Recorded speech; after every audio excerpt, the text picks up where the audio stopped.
The time has finally come to unleash the forbidden spell of Zaharas upon our enemies!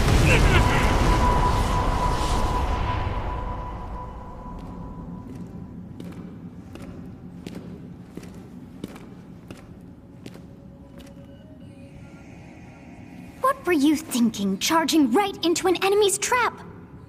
As you and I are one, I too am trapped within this void. In time, our hearts and minds will cease to be.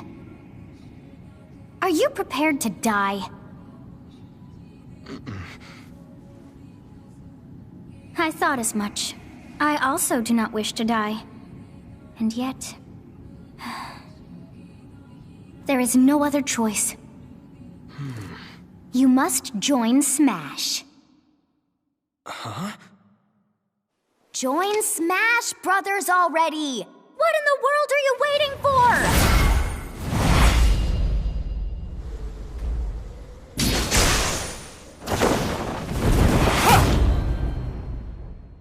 So joining Smash consumes even the darkness itself!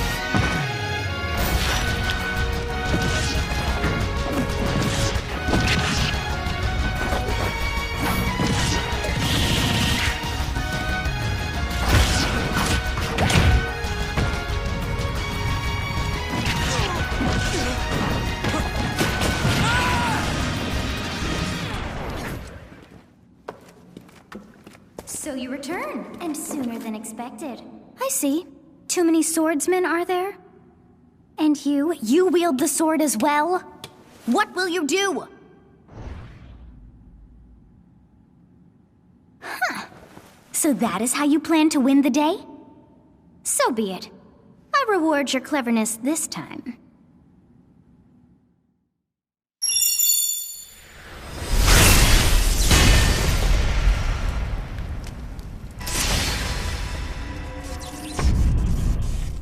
How is this?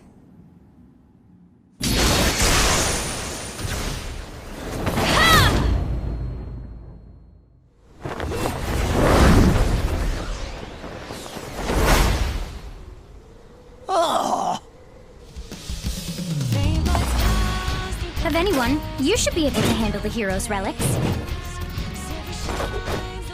With Arid Fire, strike with superior reach. Use Amir's overwhelming power. Unleash the blinding speed of Failnaught. Along with the Sword of the Creator, each weapon matches a direction.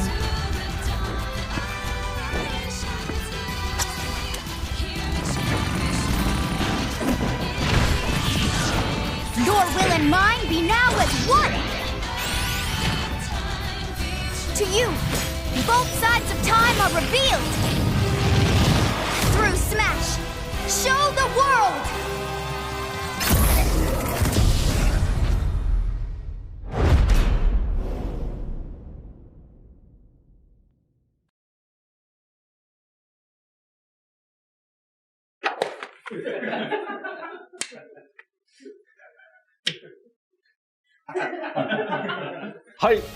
Yes, there you have it.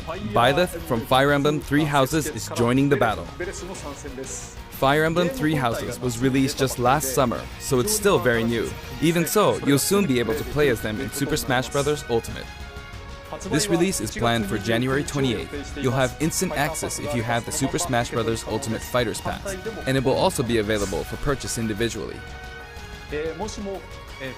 In case you're not familiar with Fire Emblem or Three Houses, I'll explain a few things, so don't worry. First off, what is Fire Emblem? It's really hard to pronounce in Japanese. The producer said it's okay if I just say Fire Emblem. But when writing it, if you don't write Fire Emblem, the Fire Emblem police will come and get you, so please be careful. The series' first entry launched in Japan on the Famicom in 1990. You could say it was a pioneer in the genre of tactical role-playing games. You might be wondering what makes it particularly tactical. Well, it's tactical in that it simulates combat. You can think of it as moving pieces in a board game, or in other words, a game in which you advance units across a grid and battle. When we talk about tactical games of that era, there were lots of ones in which you command tanks, aircrafts, and so on. But Fire Emblem was unique because each unit was a specific character, sort of like in role-playing games. Plus, something made it stand out from other Nintendo products. Characters could permanently die. That's pretty direct language though, so perhaps we should just say they're sleeping with the fishes. But really, if a character fell in battle, you'd lose that unit. They'd be gone and you couldn't use them again. Recent entries in the series maintain this concept of permadeath to some degree in classic mode and what have you, but a lot of games now allow strategic withdrawals, so to speak. In the older games, your units would really be gone, never to be mentioned again. Scary. The game's stories are told like chronicles of war, with increasingly distinct characters and engrossing scenarios. Several characters also appear in the Super Smash Bros. Series, and 6 of the 7 can use a counterattack. It's their down special. There's actually a reason for this. When I was considering how to incorporate Fire Emblem fighters into Super Smash Bros. Melee, I thought it might be interesting to reflect the turn-based nature of the original game. First comes your opponent's turn. They attack and you counter. Next comes your turn. And now, Fire Emblem Three Houses is the 17th game in the series. People who aren't Japanese in particular might be thinking, 17 games? There are that many? Well, if you include Fire Emblem Heroes in the remakes, but you don't include the Satellaview game, Tokyo Mirage Sessions Sharp FE, and Fire Emblem Warriors, then it comes out to 17 games. Let's try saying them in the Fire Emblem Can You Say It challenge. I'll give it a try. 暗黒竜と光の剣、外伝、紋章の謎、聖戦の系譜、トラキア776、封印の剣、烈火の剣、聖魔の功績、双縁の奇跡、暁の女神、新暗黒竜、新紋章、覚醒イフ、ヒーローズ、エコーズ、風化設立。There you go, 17. 今、変な数え方してます。So you saw how I was counting in a weird way, right? I was counting in binary. This is 0. Fold this here and you get 1, and then you get 2, then 2 plus 1 equals 3. So this would be 4, 5, 6, 7, and 8. And then you get 16. Add 1 and you get 17. Awesome, isn't it? You can actually count up to 31 on one hand. And if you use both hands, you can count all the way up to 1023. If you've given up counting the knots in a tatami mat, you could always give it a go. What is Fire Emblem Three Houses? In Japanese, the male version of the main character is called Bereto and the female version is called Beresu, but in English they share the same name, Byleth. Byleth becomes a professor who ends up leading one of 3 academic houses. Once you've chosen a house, you guide them through their school life and, well, you end up fighting the other houses. After a certain incident, 5 years pass, and you meet up with your grown-up students to battle against the other houses in their regions. It's a very sad game in which your former allies become enemies, turn hostile, and try to kill you. To understand the concept of Fire Emblem Three Houses, I played an early version of the game before its release. I've done the same thing before, with The Legend of Zelda Breath of the Wild, for example. Because I couldn't wait until launch to experience it, or we'd have never made it in time. For that title, I borrowed an early version of the game for 2 days, ran around all the areas, saw the ending, and realized for the first time, I guess we can't really have Breath of the Wild's Princess Zelda as a fighter.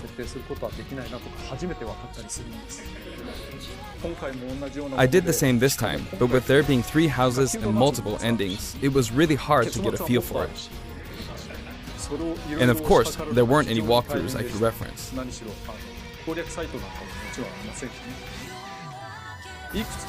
The game has multiple routes and the outcome of each is very different. Your experience will vary depending on the route you choose, and many of the characters you meet will adopt different roles in the story. I'll try to avoid spoilers when I'm talking about the fighter. I hope you'll understand. Before my demonstration, I should point out that when I did the Terry Bogard showcase video, I mentioned that it was recorded a month in advance. But this time, we have to account for the holidays and such, so we're filming 2 months in advance of this video's release. Right now, it's actually November. Therefore, some of what I'm about to show you might differ a bit from the finished version. As always, I'm using a special in-game camera and such for demonstration purposes. Here I go.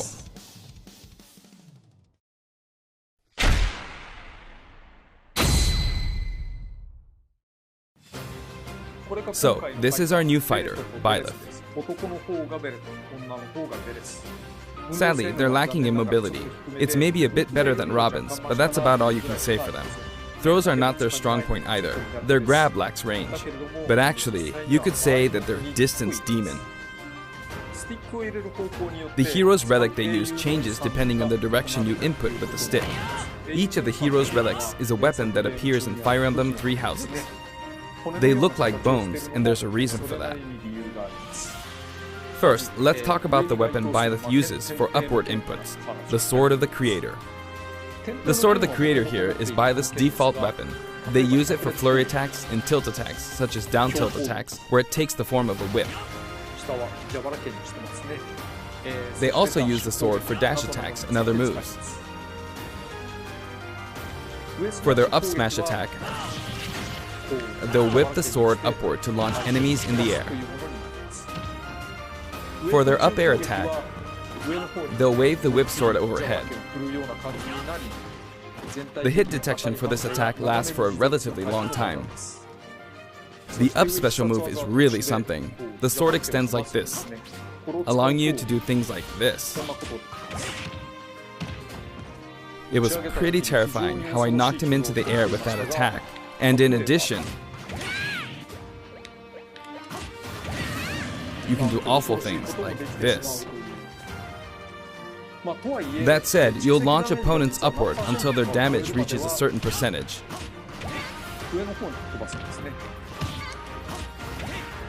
Exceed that percentage and you'll need to be careful. You may find it helpful to mid-air dodge. I've already shown this, but you can also use it to latch onto edges. So that's the up special. Now for the sideways inputs. This is Erdvar, the same name as the weapon from Celtic mythology. First, we'll go through the forward and back air attacks. As you can see, they have a long reach. Like so. Marth's air attack keeps opponents in check too, right? If Byleth does the same thing, you'd win out, so you should be able to beat it. Next, the side smash attack. This also has a long range. It'll connect even from here.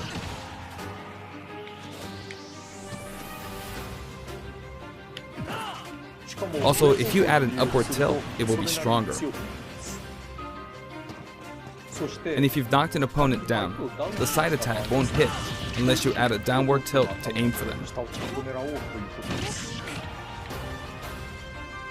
By the way, the tip of the lance is more powerful. The shaft part is weaker, so it's not suited to close combat. It won't deal much damage, and it won't launch opponents far.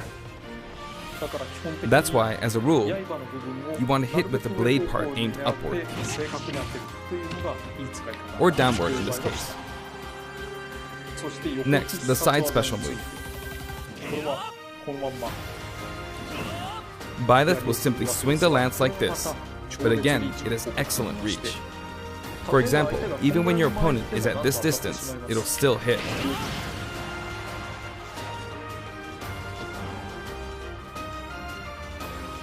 Actually, you can do a smash attack to charge forward a little, like this.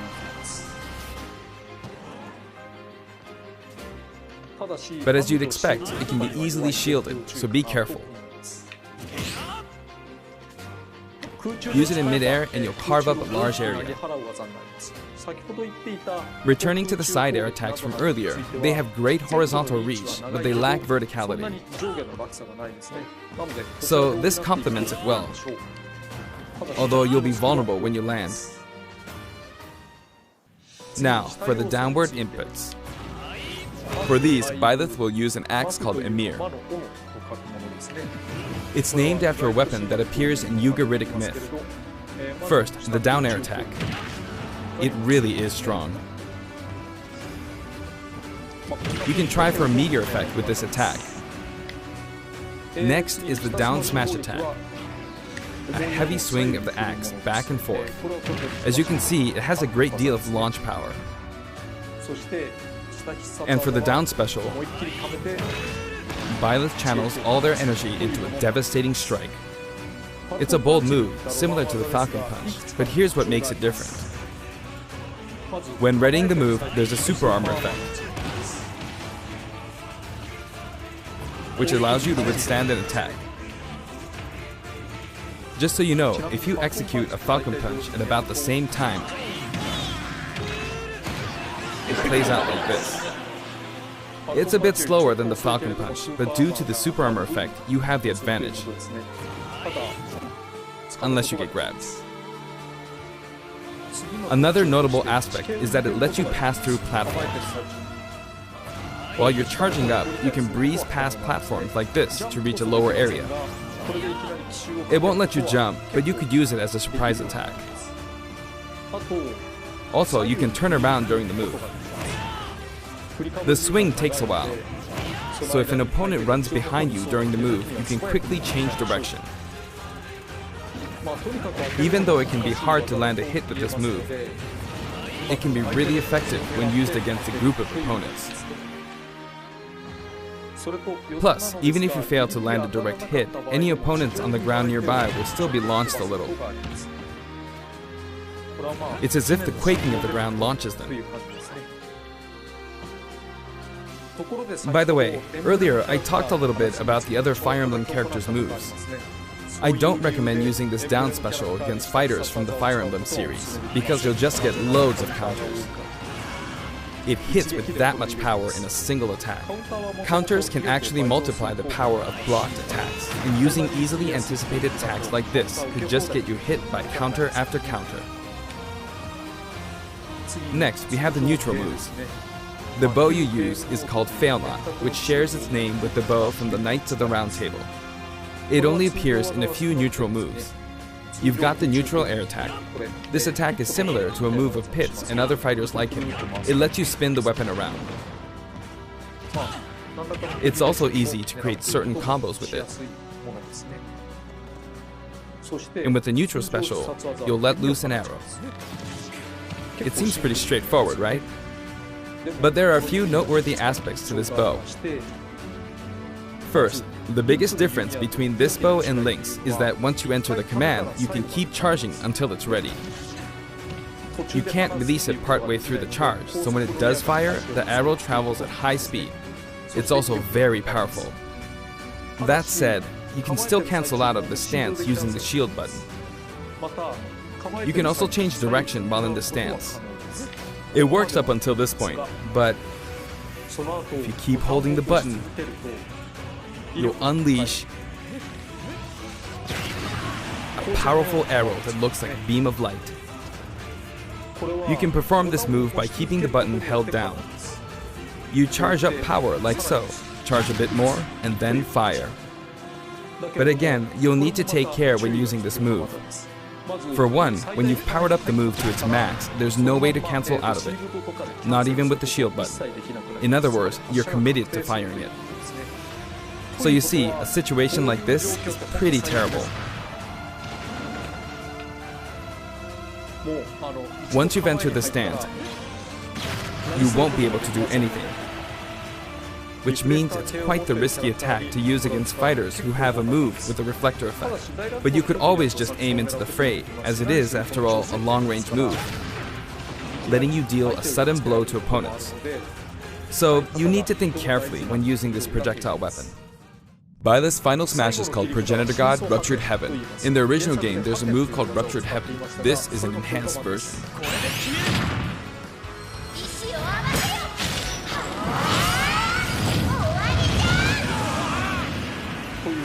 As you can see, you team up with the mysterious Sophis and launch an attack together.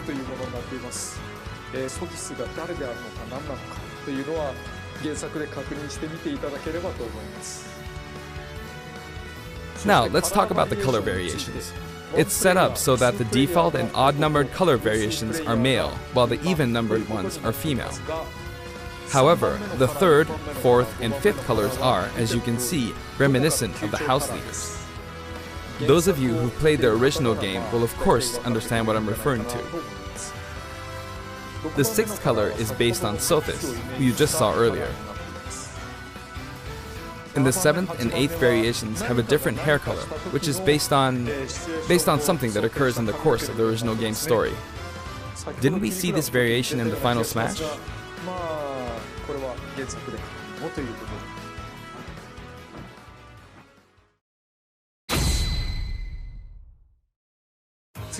Next, I'll introduce the stage. For this one, we of course tried to recreate the place where you spend most of the game, Garreg Mach Monastery. This is how Garreg Mach Monastery is laid out in the original game. From these, we chose to have it cycle through the marketplace, reception hall, bridge, and cathedral, all in one stage. It's the type of stage that rotates through different areas, such as these four. Let me introduce each of the guests that appear in these four areas. The first area is the marketplace. I think this is where a lot of people come to do their shopping. The guests that appear here are students of the Blue Lion's house, Dimitri, Dedu, and Ingrid. Not Dimitri, Dudu, or Ingrid. Their names are a bit difficult to say. They're largely from the Holy Kingdom of Fargus. Since it's a kingdom, that means they have a monarchy. For that reason, I guess you could say Dimitri's the future king. He had quite a difficult life and may or may not end up with just one eye. He's an unfortunate one, that one. There are vendors on either side. In the original game, these are important booths where you buy all sorts of things, but here you can break them, you see. If you do break them, the stage will expand to the left and right. I wonder where people will buy their supplies now. And in the background, you can see the gatekeeper. You often pass through this area in Fire Emblem 3 houses, and you end up talking to him a lot. Moving through these areas is possible thanks to this mysterious platform. Just when it seems like you've come to a stop, you'll come crashing back down. We've broken through the ceiling and slammed into the building. And the guests in the reception hall are Edelgard, Dorothea, and Petra of the Black Eagles. Take note, it's not spelled Edelgard. They're from the Adressian Empire. And as such, they embrace their military might. Edelgard is one of the characters who is central to the conflict. Depending on the path you take, she'll go through some terrible ordeals. You'll notice there are prominent chandeliers above the stage. It's possible to knock them down. However, Byleth can't actually reach it, even though it's their stage. You can reach it with other fighters, though. So, it's nice if you can work your way up there by getting lucky and being launched up, or perhaps by using another fighter as a stepping stone. There we go, I made it. And you can knock it down.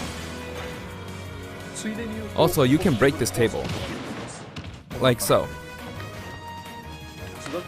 Just like the sign that reads Fudin Kazan in the Suzaku Castle stage, it can break if you launch the opponent into it at close range. Next up, the bridge. The camera rotates 90 degrees, creating this long area. It's very wide indeed. 結構横幅が広いんですよ。 It's similar to the Bridge of Elden stage. ゲストはヒルシュ The guests are from the Golden Deer, Claude, Hilda, and Lawrence. They belong to the Leicester Alliance. ですね。諸侯同盟ということはまあつまり連邦とか連合とかそういうような感じで Because it's an alliance of many noble families, you could say that they have a wide assortment of members. And Claude is the sharpest of the bunch. Incidentally, both Claude and Hilda are the names of characters that appear in Genealogy of the Holy War, the 4th title in the Fire Emblem series. I guess once you've reached the 17th game and are creating 40 characters for each new entry, you're bound to get a bit of name overlap. The naming process must be tough. Hey, it looks like the Pegasus Knight is busy training. As for the bridge's design, it's just a long pathway, plain and simple. You can expect plenty of blows to be exchanged at the edges of the screen. You could also say it's a place where the fail knot really shines, and in this sense, I think it suits the Golden Deer perfectly.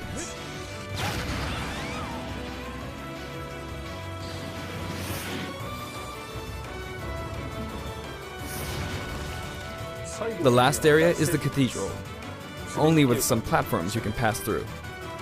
The guests appearing in the cathedral are Sedith, Flayn, and Rhea.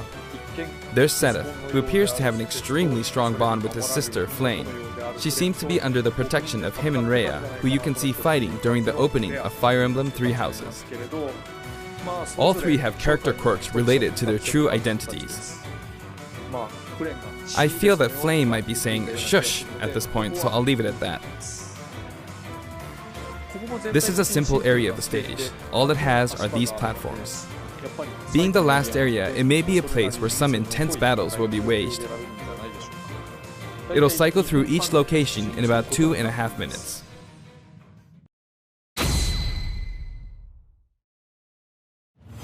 Okay, today we'll have a tag team battle in Squad Strike with the DLC team pitted against Fire Emblem protagonists from throughout the ages.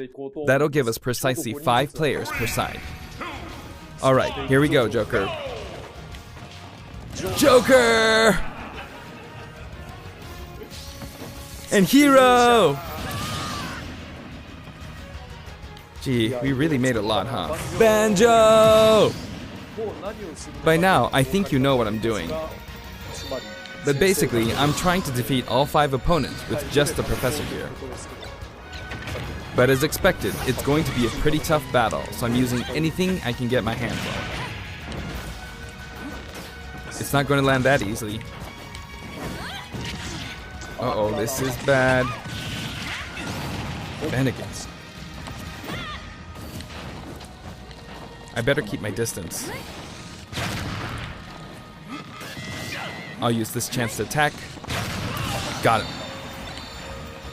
That's scary. He's invincible for a moment here. Lots of explosives. Ouch. He perfect shielded that, huh? Good one. If I do this, or like so. No anti-air, huh? There, the soccer ball connected.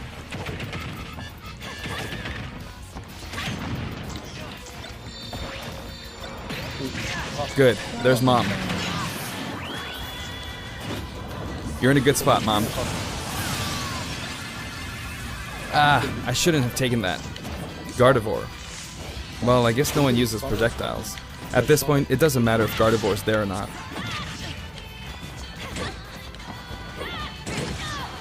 I feel like the enemy might get this smash ball. See? They got it. But I mustn't give up. I can't waste this chance. There's another smash ball. Yes, got it. Now! What are you charging up for?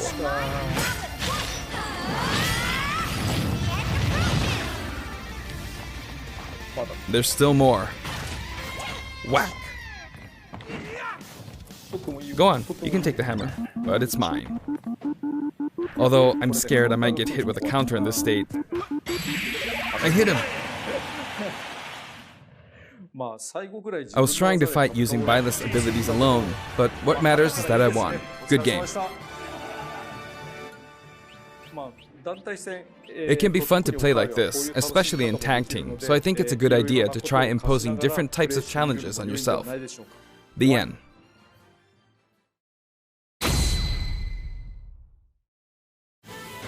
Now, about the additional music. Since it's from the Fire Emblem series, we'll be adding each of the new tracks to all the Fire Emblem stages. There are already a lot of Fire Emblem tracks in the game. Our selection this time has been made taking those existing tracks into consideration. 11 songs are being added. This includes an arrangement of the main theme in both Japanese and English. I hope you'll enjoy these as well. We're also adding in a new spirit board. It includes the house leaders among some of the other popular characters. Sothis is Legend class. Also, there's a new Classic Mode route, a Heroic Legacy, which is designed to let you enjoy classic Fire Emblem stages from throughout the series' history. The final battle is against Master Hand and Crazy Hand, but you'll find that something pretty amusing happens, so look forward to that. Now for the Mii Fighter costumes. Please take a look.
This time we're releasing a Cuphead costume. And for those of you who purchased the Cuphead costume, an additional song will be added. It's called Floral Fury, and it's the theme that plays when fighting Cagney Carnation. I hope you enjoy these as well. After purchasing a costume, I recommend using the sharing feature. If someone has created a Mii Fighter, you can play using the costume it's wearing immediately after you download it. And now, onto the amiibo. The color palette for Dark Samus looks pretty good, doesn't it?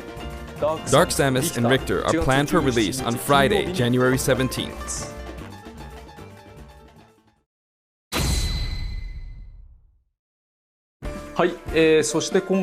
And now, with the addition of Byleth, the Fighter's Pass is finally complete. The lineup was Joker, Hero, Banjo and Kazooie, Terry Bogard, and Byleth. From more than 70 fighters, only 5 have been added. But I must say, this game has always been an exceptional experience. And since the roster was already so large to begin with, right from the start, we intended to make the most out of the new gameplay mechanics and so on. There really were a lot of new mechanics, weren't there? When we add a new fighter, we don't simply make their attacks or their movements a little different. Instead, we try to offer you a whole new style of play.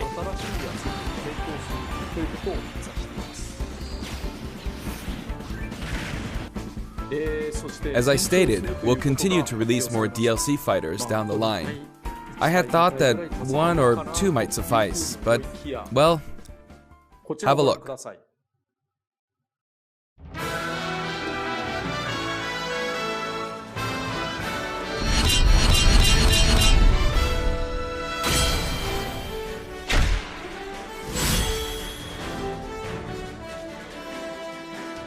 Looks like there will be one more fighter than last time.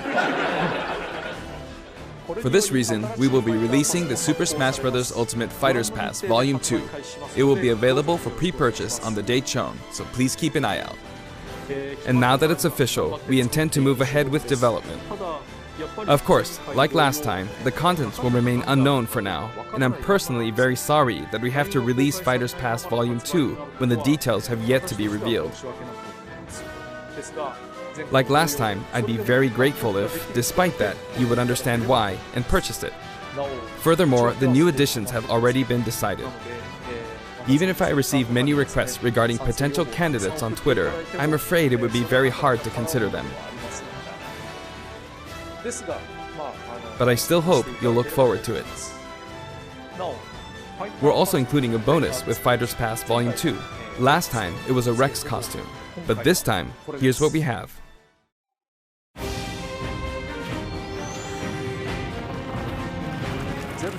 It's a Mii Fighter costume for Mii Sword Fighter, the ancient soldier gear from The Legend of Zelda Breath of the Wild.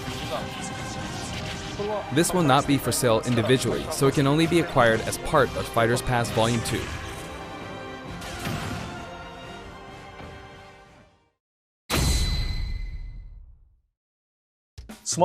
It's been reported that Super Smash Bros. Ultimate is the highest-selling fighting game in the world. Personally, I don't know if it counts as simply a fighting game, but I guess it's seen as a fighting game around the world. Seems like Street Fighter 2 was in the lead for a while, but now Super Smash Bros. Ultimate has surpassed it in total sales. However, I'm not sure if this is accurate. There were 5 versions of Street Fighter 2, or 6 to 7 if we really want to get into the weeds. Plus, there's the arcade versions and the 25 ports to other systems, so I don't know if that's been accounted for. Also, I don't know if that really qualifies as one game. It's up for discussion. So, who knows? But when it comes to a single piece of software, it seems like Super Smash Bros. Ultimate is #1. Although, I still don't know if it can really be called just a fighting game. I feel like it's become more than a fighting game, some sort of celebration of gaming or something else entirely. Also, I feel a deep attachment to the 5 DLC fighters.